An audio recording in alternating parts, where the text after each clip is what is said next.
नमस्ते, आप देख रहे हैं वयम भारत। मेरा नाम है आशुतोष। केंद्रीय गृह मंत्री अमित शाह ने आज लोकसभा में घोषणा की है कि अब दिल्ली में भी आयुष्मान भारत योजना लागू हो गई है। उन्होंने बताया कि अब केवल पश्चिम बंगाल ही ऐसा राज्य है जहां यह योजना अभी तक लागू नहीं हुआ है।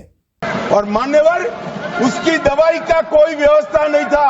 आज देश के हर गरीब को, दिल्ली में भी कमल खिल गया, दिल्ली बाकी था वहां पर भी आयुष्मान भारत आ गया। मान्यवर, आज देश के हर गरीब को 5 लाख तक का खर्चे का चिंता नहीं करना। सिर्फ बंगाल बचा है दादा, ये चुनाव के बाद वहां पर भी कमल खिलेगा और वहां पर भी आयुष्मान भारत आ जाएगा। मान्यवर, मैं नहीं बोल रहा था ये बुलवाए, मैं तो सीधा विषय पर जा रहा। लोकसभा में नेता प्रतिपक्ष और कांग्रेस के वरिष्ठ नेता राहुल गांधी ने संसद भवन के बाहर मीडिया से बातचीत में आरोप लगाया है कि जब भी वे सदन में बोलना चाहते हैं उन्हें रोका जाता है। उन्होंने कहा कि विपक्ष के किसी भी नेता की आवाज उठने पर सदन की कार्यवाही स्थगित कर दी जाती है। स्पीकर उठ के मतलब एकदम निकल गए, मुझे मतलब एक शब्द नहीं बोलने दी। और पहले मेरे बारे में कुछ बोलने हैं, वो भी बिल्कुल पता नहीं क्या बोला, अनसब्सटेंशिएटेड। और फिर मतलब मैं खड़ा हुआ, मैंने कहा कि देखिए मुझे बोलने दीजिए, आपने मेरे बारे में कुछ बोला है, घूम कर चले गए। और कोई मतलब अर्जेंट कर दिया, कोई जरूरत नहीं थी।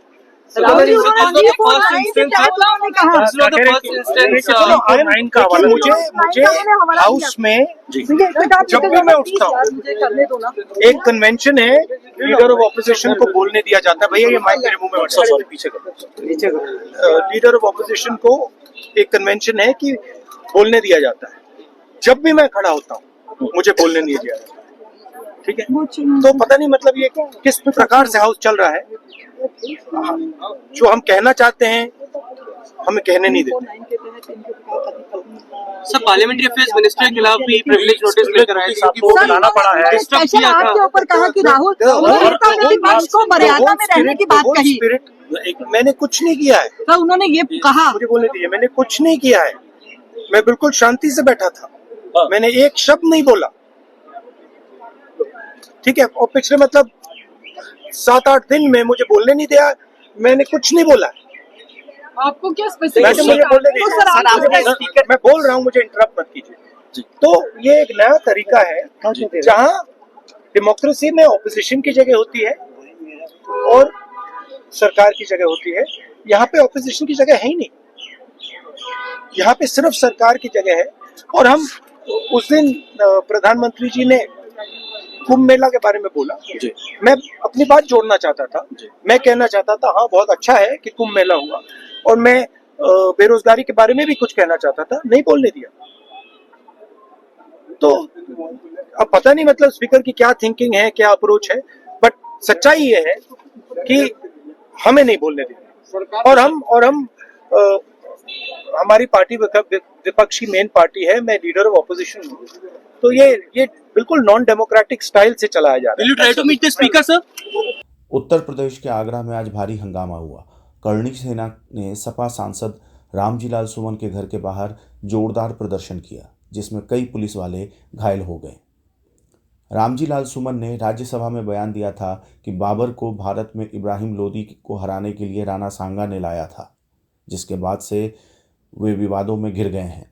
समाजवादी पार्टी के प्रमुख अखिलेश यादव ने कहा है कि रामजीलाल सुमन दलित हैं, इसलिए बीजेपी उन पर हमला कर रही है।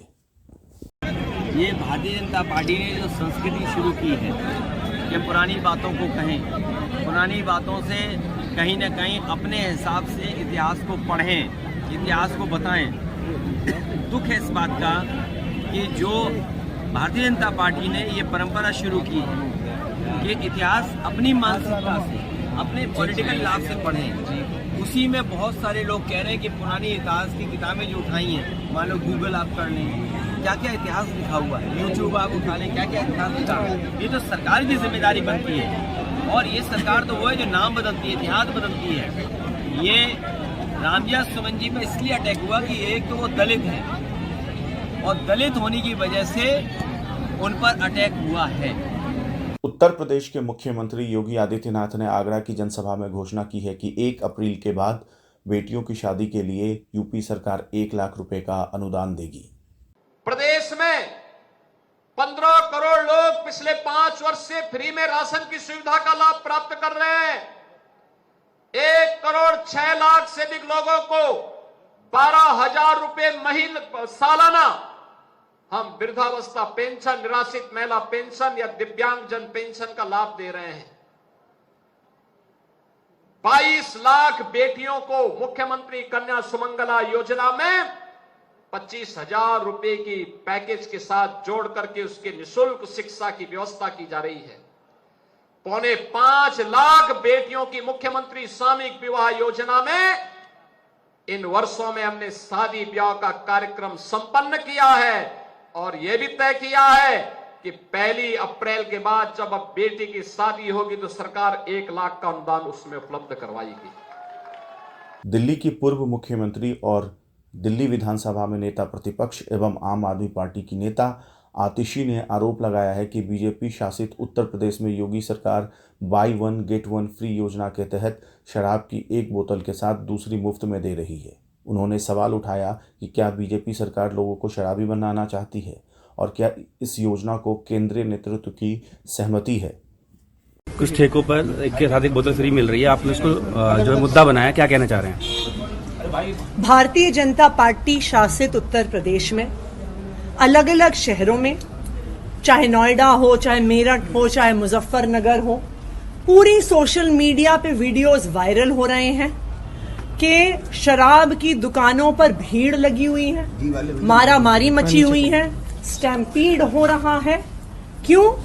क्योंकि by one get one free में एक शराब की बोतल के साथ दूसरी शराब की बोतल भारतीय जनता पार्टी की सरकार, योगी जी की सरकार फ्री दे रही है। हमने सोशल मीडिया के वीडियोस पे देखा कि लोग एक दूसरे के ऊपर चढ़ रहे हैं, कूद रहे हैं, दुकानों में भाग भाग के घुस रहे हैं फ्री शराब की बोतल लेने के लिए।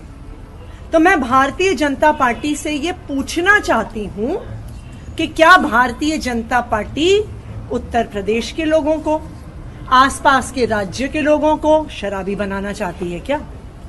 मैं भारतीय जनता पार्टी के केंद्रीय नेतृत्व से पूछना चाहती हूं कि क्या योगी जी आपकी सहमति के साथ by one get one free एक बोतल शराब के साथ दूसरी बोतल फ्री देना आपकी सहमति के साथ कर रहे हैं?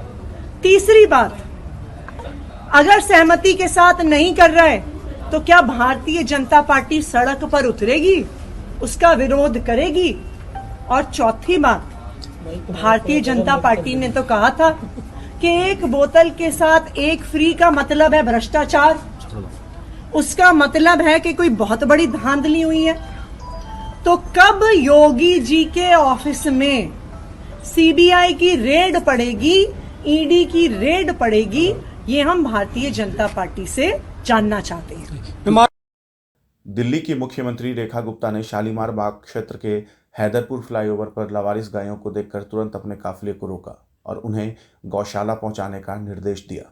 उन्होंने दिल्ली वासियों से अपील करते हुए कहा है कि दिल्ली की सुंदरता बनाए रखने में सहयोग करने के लिए मेट्रो ब्रिज और फ्लाईओवर पर पोस्टर ना चिपकाएं। यदि हम सब दिल्ली वासी चाहते हैं कि दिल्ली सुंदर बने, बेहतर बने, इसके लिए हम सबको प्रयास करना होगा। आज जितनी सरकारी संपत्तियां हैं, मेट्रो के पिलर हैं, फुटओवर फ्लाईओवर ब्रिजेस हैं, हर जगह जहां पे भी